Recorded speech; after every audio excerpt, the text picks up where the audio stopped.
All right, guys, so again, we're in the 4 P's of marketing. We're at the 3rd P now, which is place, which is another word for distribution. Okay, so place, we think about, where is this sold? Well, yeah, that's definitely a big part of it, right? But place really means how is the product or service distributed, okay? So this is Principles of Business, obviously, and I took this since this is going on YouTube. This is based on the SlideShare presentation by Tutor to You.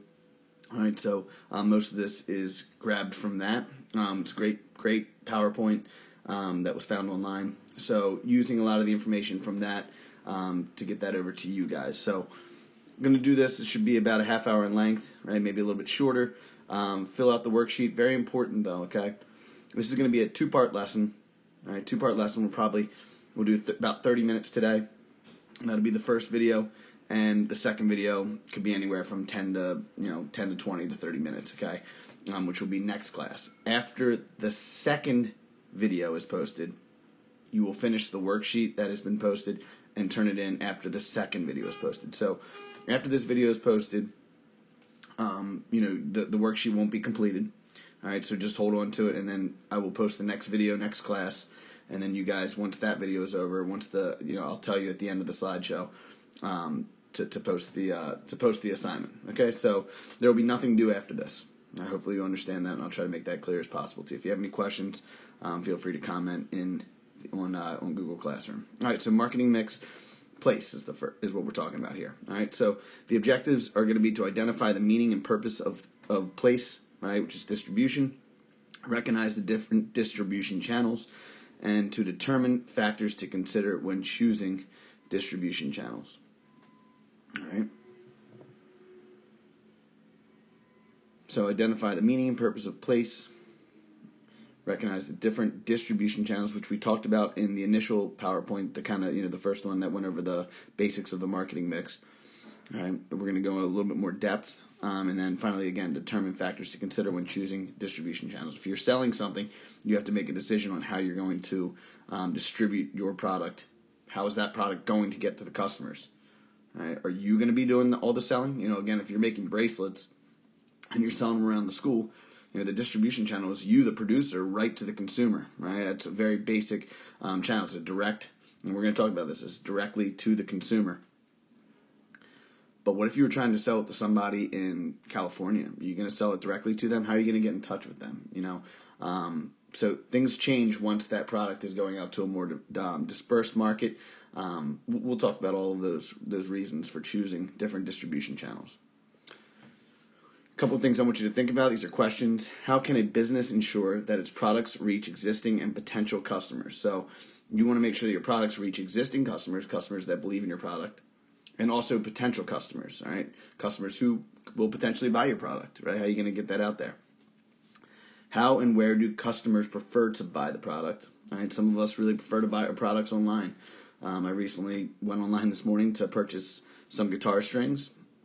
I went right to Amazon, right? Went right to Amazon to get those guitar strings. So again, the company that sells the strings knew that Amazon was a very popular marketplace for products, right? And so again, that was part of their distribution process. Realized that they had a lot of customers that were going to be logging on to Amazon and looking for products there. So that's exactly where I found it. I knew it would be there. I had never purchased on Amazon before, to be quite honest. I had never purchased them on Amazon. I normally go to Guitar Center, but since I can't go to Guitar Center, I knew that they would be on there. How important are factors such as stock availability, price, and speed? How quickly you get the product? Okay. I have to wait 5 days before the guitar strings get to my door. Normally I just go right to Guitar Center, so I don't have to wait, right? Luckily I bought them ahead of time, knowing that I still have some strings left on my guitar. All right, the objective of distribution. The objective is to make products available in the right place, at the right time, and in the right quantities. This is not the first time we've heard this. It's a very important statement. To make products available in the right place, at the right time, and in the right quantities. You don't want a shortage. You don't want too much of the product, right? And you want them to be in the right place, okay? So again, if I had logged on to Amazon and the strings weren't there, that could be an issue, right? Maybe I'll buy a different type of string, right, from a different company, right? So that the company that I initially had planned on buying it from, they would be losing a sale because they weren't at the right place, right? Maybe it would have taken 3 weeks before I got the product, right? It actually said on Amazon there was only 6 of the products, the stock, 6 available left in stock of the guitar strings. Again, if there were 0 left, I would be looking for an alternative, right? So you don't want to drive people away from your product by not having it at the right place, not having at the right quantity, of course, but then also at the right time. All right. What is a distribution channel? A distribution channel moves a product from production to consumption. Right? We are considered consumers, right? You think of consumption, you probably think of like eating something, right? We consume food, right? But we consume products, right? And in fact, the United States, we've talked about this, is the biggest. We have the biggest consumer market in the entire world, the United States, that is. So a distribution channel it moves a product from the producer to the consumer, production to consumption. All right, the producer is who makes it, the consumer, it's you and I who are buying the product to use it. Channels can have various levels. All right, so these are a little bit different than what we saw before, but still the same idea here. So each party in a distribution channel is called an intermediary. All right, so a producer is an intermediary. The wholesaler is an intermediary. Retailer, the customer is an intermediary. Right? We have distributors and agents. We'll talk about them as well. But those are all intermediaries. So each party in a channel is called an intermediary. All right. So the first one that you see here, right? We have producer, wholesaler, we have retailer, and customer. All right. So the producer would make the product, sell a bunch of them to the wholesaler, right? In bulk, right? The wholesaler would then sell it to the retailers, and then the retailers would sell it to the customers, right? This one right here, we have producer to the distributor or agents directly to the customer, okay? And then finally, this one is producer to the customer, okay? My wife and I, on our honeymoon this summer, we went to a bunch of wineries, vineyards in Tuscany, in Italy, right? It was amazing. And we purchased wine directly from the producer. It was really special, to buy it directly from the producer.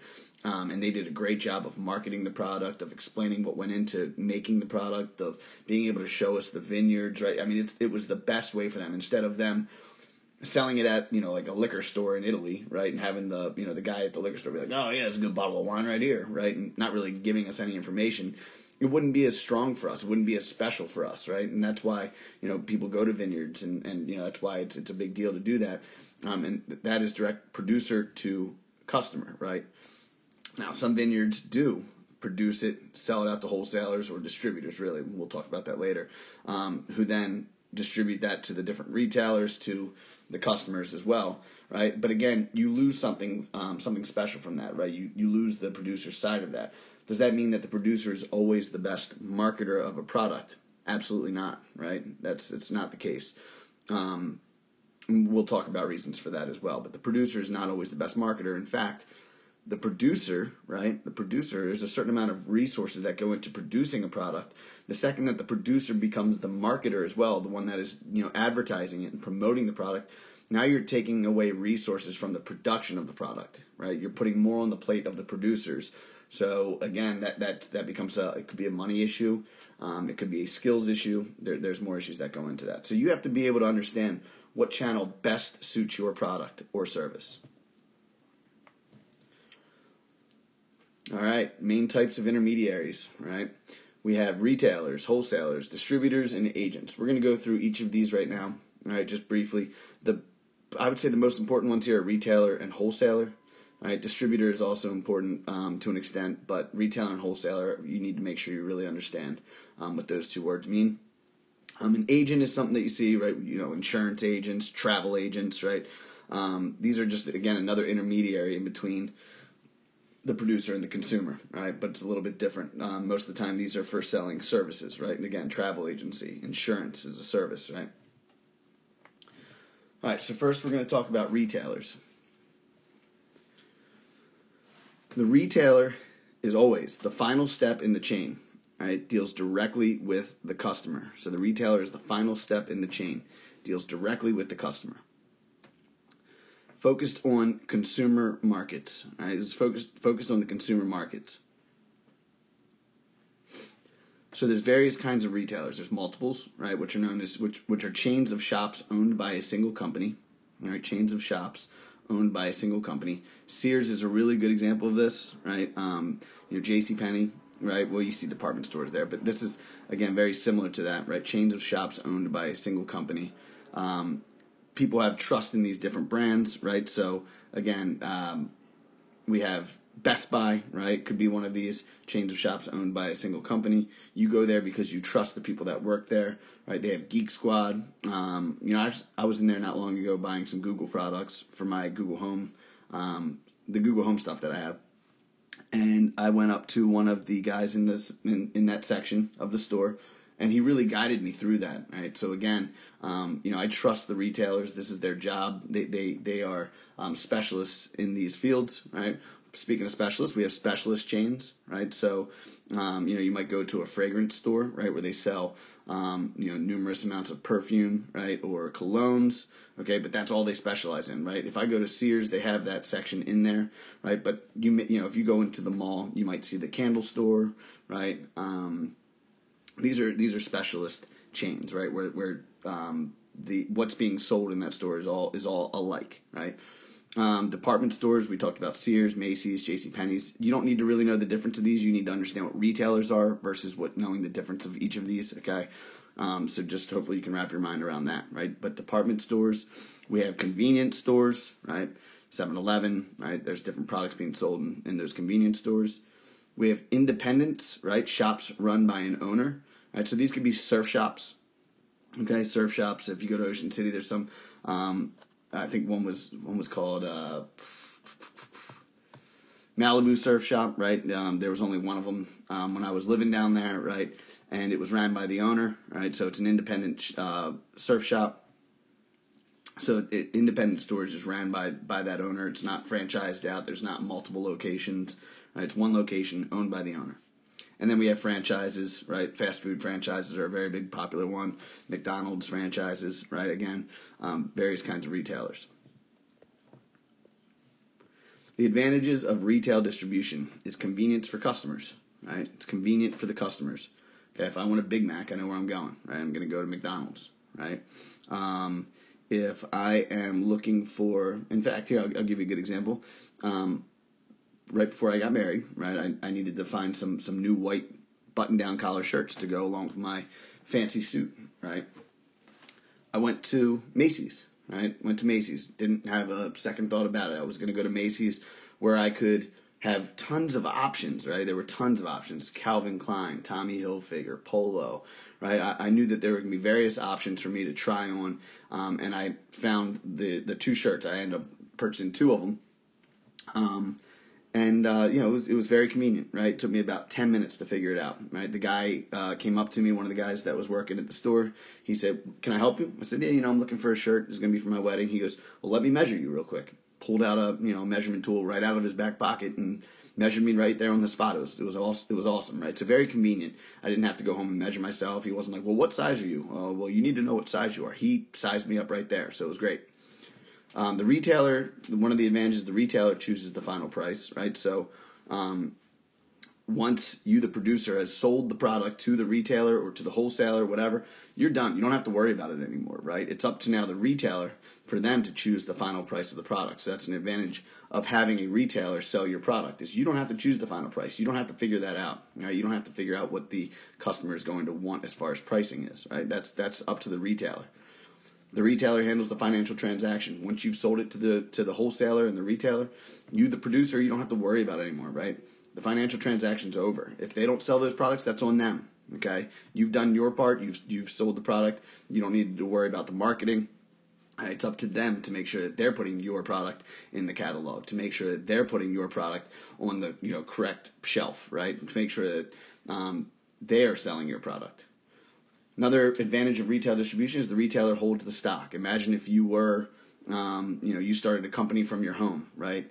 And, you needed to sell hundreds of these at a time, right? Well, if you're making a product at your house, right, where are you going to store that product, right? There are many people who have actually started businesses out of their house, and they've used, their rooms have their spare bedrooms have tons of the products sitting in there, waiting to be sold, right? That's very inconvenient if you're trying to live there, if you're raising a family, whatever it might be.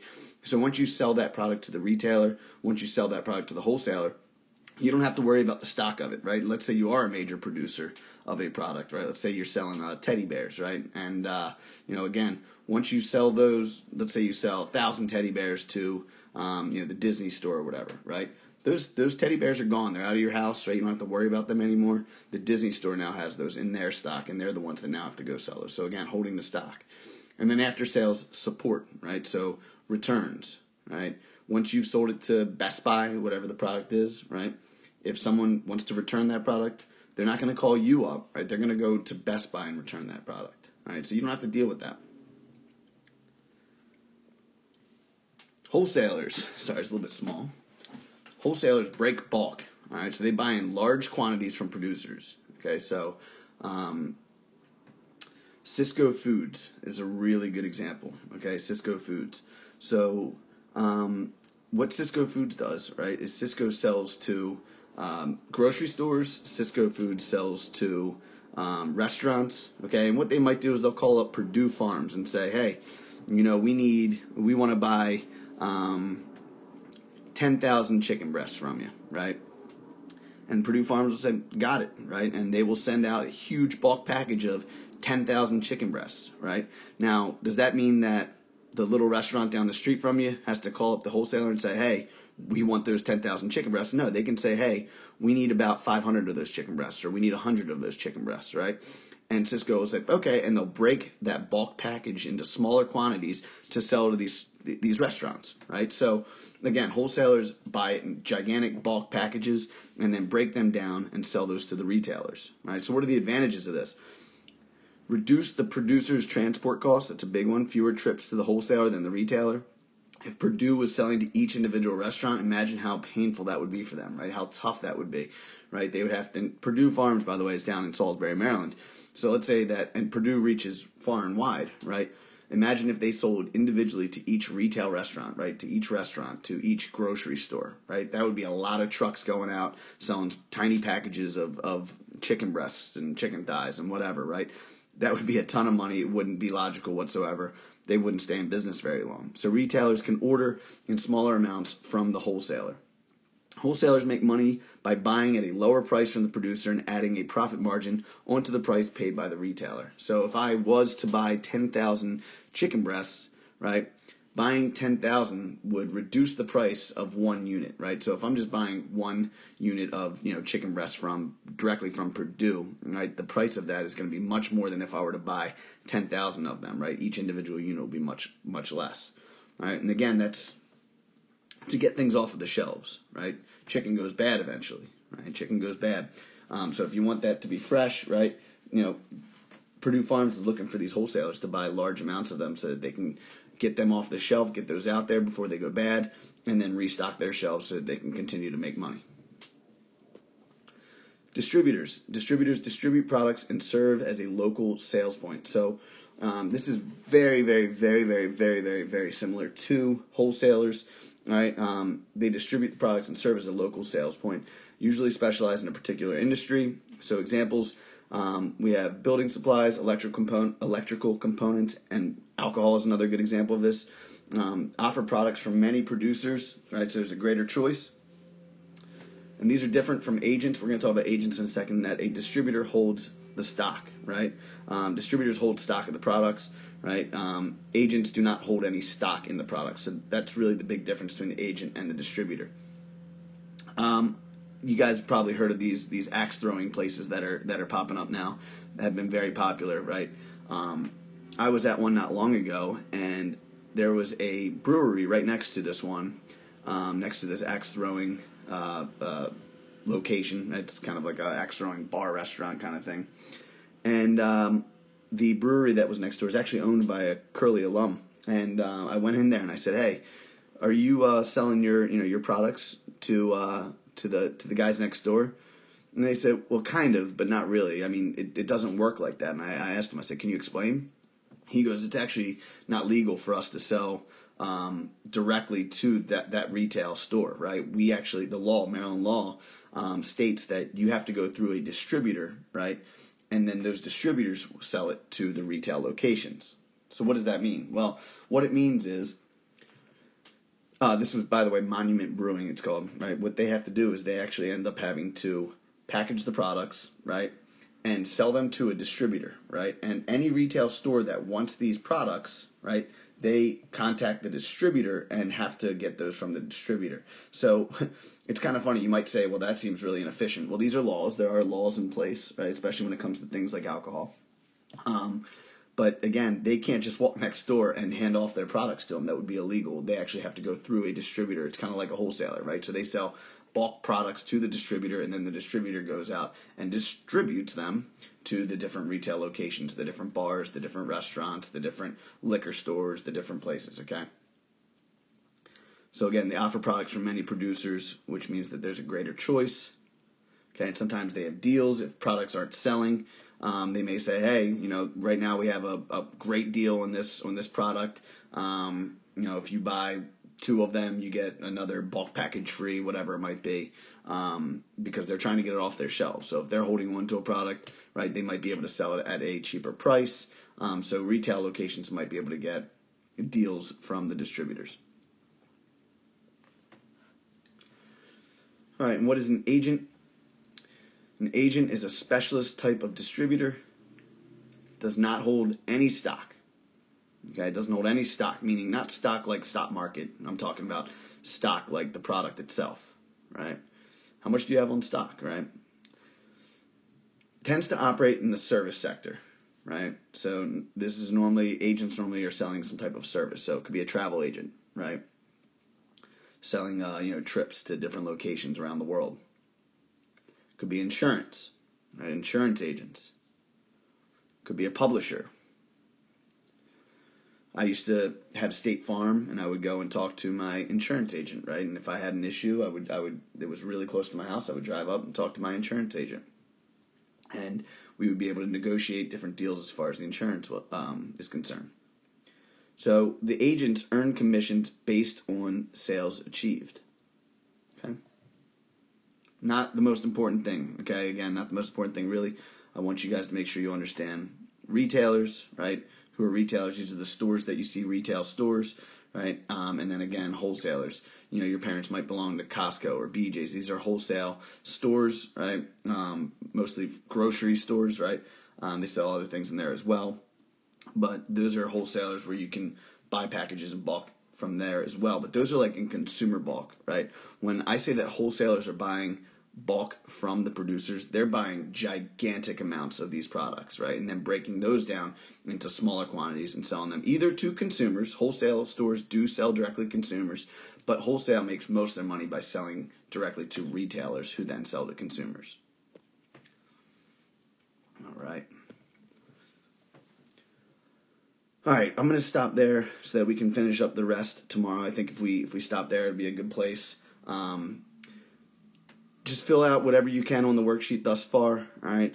It's just asking you some questions. And after you are done that, you do not need to turn anything in until next class period, all right? Do not need to turn anything in, which would be tomorrow, okay? Tomorrow I will post the second video where we'll go through the function of the distribution channel. We have about 9 slides left, all right? So just kind of want to break these down into 2 sections so that it's not overwhelming. Just do one at a time. And then after tomorrow's lesson, you will turn this in, right? You'll turn the notes page in or the questions, and then I'll have a little activity for you guys, right? Whether that be a quizzes, a Socrative, something like that, just to test your knowledge, right? Hope everyone's safe and well, and I will talk to you guys tomorrow. Have a great day.